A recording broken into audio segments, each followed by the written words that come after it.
Mija jissandi l-Reja Bela, konsulent tat teknoloġija informatika, jena ngħidlu l-guru ta' dawn l-affarijiet. Ma Rej huwa wkoll kandidat f'isem il-Partit Laburista fuq l-ewwel u t-tielet distrett. Temmu, Rej, nsellimlek.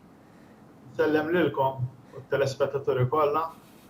Kif Pjuttost relax, jiena nieħu pjaċir narakom għax nagħmel kwarta relax magħkom. U mela, tieqaf naqra mill-iskeda impenjattiva illi jkollok użvela Rej. Illum Rej xtaqt illi anke nitkellmu naqra dwar l-ugwaljanza tal-ġeneru fejn jidħlu jobs, fejn jidħlu xogħolijiet relatati anke mat-teknoloġija. Ġifieri biex anke nħeġġu aktar nisa, aktar tfajliet, u vera. Aktar bniet. Aktar bniet.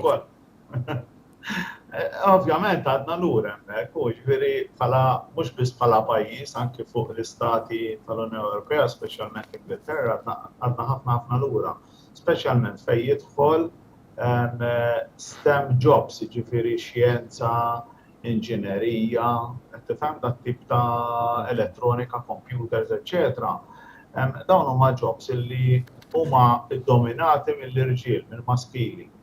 U anke meta tidħol pereżempju l-università, jekk tara ħafna minn dawn il-jobs relatati ma' inġiniera u IT u hekk tara li huma predominanza qawwija ta' maskili ġo fiha.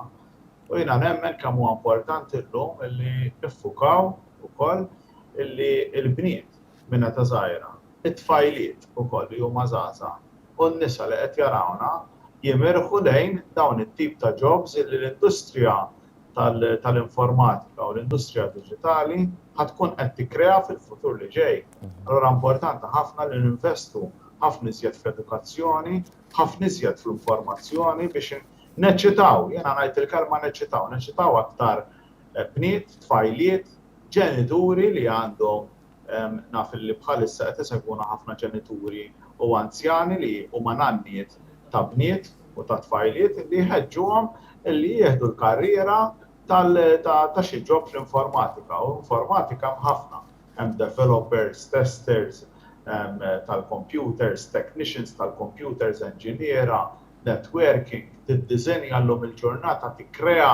Hemm ħafna jobs differenti li wieħed jista' jieħu. U fil-fatt jiena ħejjejt presentation fuq ukoll. L-importanza tal-ugwaljanza hija importanti, mhux biss fil-qasam ta' teknoloġija, ta' hemm areas oħra illi l-pajjiż irridu ninvestu wkoll li ninvolvu il-femminilità fiha. Ġifieri women in technology, the need for women in technology. L-ewwel slide. Dana kellna pereżempju Ada Lovelace li jgħixet bejn l-1815 u l-1852 kienet waħda mill-mathematicians biex ngħidlek illi kitbet l-ewwel code li più o meno jista' jitqies bħala l-ewwel code tal-kompjuter fl-istorja. It-teknoloġija hemm dominju maskili, qed nirreferi għat-tielet slide illi għandna. Pereżempju jekk aħna naraw statistika fuq din is-slide tan-nisa fit-teknoloġija fl-Ingilterra, naraw illi fi-STEM roles, ġifieri xjenza, teknoloġija, elettronika, inġinerija, eċetera, u matematika, 15% huma tan-nisa li jipparteċipaw f'dawn il-jobs. Ħaġa oħra, women in technology f'leadership roles hija 5% biss. Fil-waqt li nisa li jmorru għal karriera fuq teknoloġija hija 27%. 27% ekku. Ġifieri, ifhem, dawn huma affarijiet li wieħed irid. Dan ovvjament dawn in-numri dil-istatistika Rej li qed ittina hija bbażata fir-Renju Unit u vera. Ekku, ovvjament din hija xejra across the board anke Malta, u Malta nagħmlu ħafna inizjattivi, speċjalment mill-E-Skills Malta Foundation, biex inħajru pereżempju tfajliet li jitlu fid-dinja tal-coding u t-teknoloġija.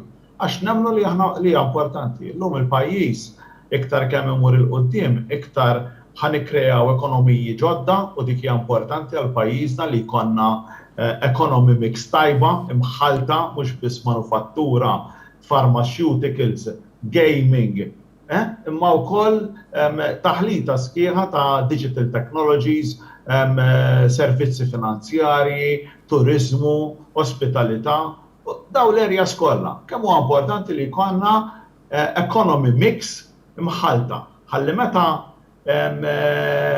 niddajfu f'wieħed partikolari ma tkunx katastrofi nibqgħu għaddejjin bħalma ġara. Allora importanti li wessaw iktar niddiversifikaw aktar l-ekonomiji tagħna u t-tipi ta' ekonomiji tagħna. Rej, inti dejjem titkellem anke f'dan il-programm stess dwar il-coding. Fil-fatt qed naraw slide hawnhekk Girls in Coding. Kemm huwa importanti li sa minn età żgħira anke l-girls, jiġifieri l-bniet, jieħdu dan l-istudji. Tal-coding wejn huwa parti minn ħajjitna ta' ġifieri Alla jaf aħna fil-ħajja ta' kuljum kemm neħdu deċiżjonijiet illi prattikament da isna qed nipprogrammaw moħħna u ġisimna fil-ħajja ta' kuljum. Ġifieri inti żgur għandek appuntament wara l-programm u jekk inti għandek appuntament tittara ma' min ħajkun l-appuntament ħalli inti tipprepara. Jekk inti pereżempju llum isħana kif għattilkom l-aħħar darba ħadd il-best flok bil-komma qasira. Imma hija xita ħatoħroġ bir-raincoat u tieħu l-umbrella. Dan huma ħafna deċiżjonijiet li fil-ħajja ta' kuljum ikunu qed nagħmlu u proprjament dak huwa l-coding. Il-coding huwa dat tip ta' programmar li aħna nagħmlu fil-computer biex jaġixxi skont dak li rridu aħna. Li wara kollox dawn il-programmers u dawn il-coders huma nies li jikkreawlek daw il-games li daw l-apps li aħna nużaw bħal Facebook, bħal eBay, bħal Amazon. Dawn huma t-tip ta' nies li jikkreawlek dat tip ta' programmi. U iktar ma jmur fis-soċjetà tagħna li hija bbażata pjuttost fuq daw it-tip ta' applications hija propju l-idea tal-coding. U fil-fatt jiena ħejjejt video wkoll. Iva, fil-fatt ħanħalli fid-direzzjoni ta' ta' Charlie li hija fashion modeler. Naraw flimkien. Naraw flimkien nkompli nitkellmu wara Rej. Understanding coding is a weapon. It's like a superpower. It's better than a superpower. Hi, I'm Carly. I work in fashion, but I also consider myself a student. I'm fascinated by understanding how things work. I wanted to learn how the world of technology is built. So, I started to learn how to code in my spare time, because it wasn't offered to me as a class when I was in school. I grew up in a house with 3 sisters, and all 4 of us were never encouraged to learn how to code. And that's the one thing that I wish someone would have said. Just take one class. I always thought I would be following my father's footsteps and go into medicine. My dad's a doctor, and I love math. I ended up having a career in fashion. You know, there's not much math that I use in my day-to-day life for my work, but I am fascinated by computer sciences, by understanding programming, by understanding how things are built. I happen to be a closeted super nerd. So I personally have begun learning how to program on my own because programming is the language of the future and of now. I wish I would have started learning at 13, but it doesn't matter how old you are, you can always start learning. Jump into it, learn, just try and take one class. Give it 1 hour. It's amazing what you can learn in 1 hour. It's important to break that stigma of thinking that it's not cool to be smart. If you can understand, much less speak, code, you can build anything.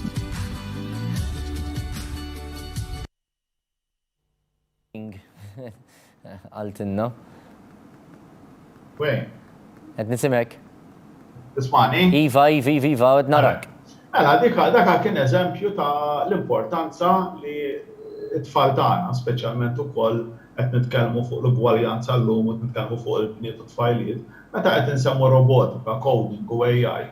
Dawn huma kollha suġġetti li più o meno importanti ħafna li daw it-tfajliet u l-bniet li qed insemmu jidħlu għalihom dal-affarijiet, għax dawn huma suġġetti mhux tas-subin biss jew tal-ġuventur biss, imma wkoll għat-tfajliet u għall-bniet. U nħeġġeġ il-nanniet, nħeġġeġ il-ġenituri li qed jarawna li jħeġġu u jeġitaw l-tfal tagħhom bniet u tfajliet li jieħdu dawn is-suġġetti għax huma importanti ħafna. Jiena nixtieq anke bħala kandidat waħda mill-prijoritajiet tiegħi illi neduka u nibqa' neduka minn dal-35 sena sħaħ issa u nixtieq li nkompli naħdem fuq iż-żgħażagħ u fuq it-tfal Maltin u Għawċin. Kif dejjem għamilt wara kollox?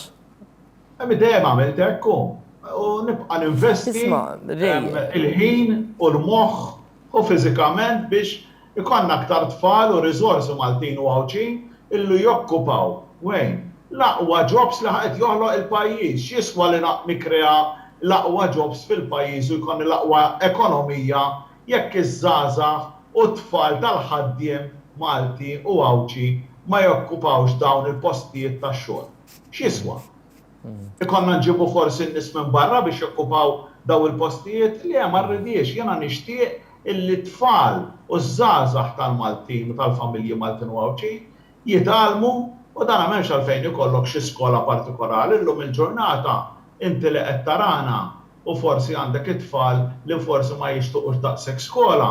Hemm korsijiet apposta, korsijiet prattiċi illi joħduhom f'daw is-suġġetti differenti. Rej, tissemmi dan it-tagħlim naf li inti għaddej ukoll bil-proġett IMI tagħlim b'xejn għal kulħadd li jissestenda anke ruħu proprju fil-Belt Valletta u anke l-Ħamrun, u vera. Ekku, jiena anti għandek ħafna anzjani, viewership ta' anzjani u ħafna ġenituri li qed isegwuna bħalissa mit-telefonat li nisma' qed tifhem, nara ħafna nies għamlu kuraġġ, ngħidilkom għamlu kuraġġ għax illum il-ġurnata mingħajr teknoloġija m'inti xejn. Illum tikkomunika permezz tat-teknoloġija, ngħidilkom għamlu kuraġġ, qatt tard u mhux ħadkunu waħedkom. U issa nedejna il-korsijiet tal-IMI, korsijiet b'xejn li qabel kien biss iż-Żejtun, issa nedejna ġewwa il-Ħamrun fil-Kunsill Lokali kif ukoll ġol Belt Valletta. Ġifieri applikaw għandkom is-sajn bħalissa qed taraw is-sajn hemmhekk tal-korsijiet, għandkom it-telefon number ċemplulna, wieħed jista' japplika online min jixtieq li napplikawlu aħna jista' jċempel fuq dak it-telefon immirati għall-anzjani u għall-adulti. Irridu ċittadinanza aktar elettronika f'pajjiżna. Importanti ħafna. Għax hekk iktar kemm ikollna edukazzjoni, iktar ikollna pajjiż anqas burokratiku u kulħadd ikun jista' isib u jfittex u juża s-servizzi elettroniċi tal-gvern li qed jikkrea. Grazzi Rej, ħanat in-numru tat-telefon għal aktar informazzjoni dawn huma korsijiet b'xejn għal kulħadd 27-333-408-27-333-408. Rej, ħansellimlek, niltaqgħu d-darba li jmiss. Nselmilkom. Il-One of Senet tajjeb, grazzi, il-One of Senet tajjeb kif. Tixtieq titgħallem tuża t-tablet, il-laptop jew il-mobile tiegħek? Applika issa għal tagħlim b'xejn għal kulħadd li ħajsir minn ġewwa ċ-ċentru tagħna fiż-Żejtun. ċemplu issa fuq 27-33-34-08. IMI tagħlim b'xejn għalik.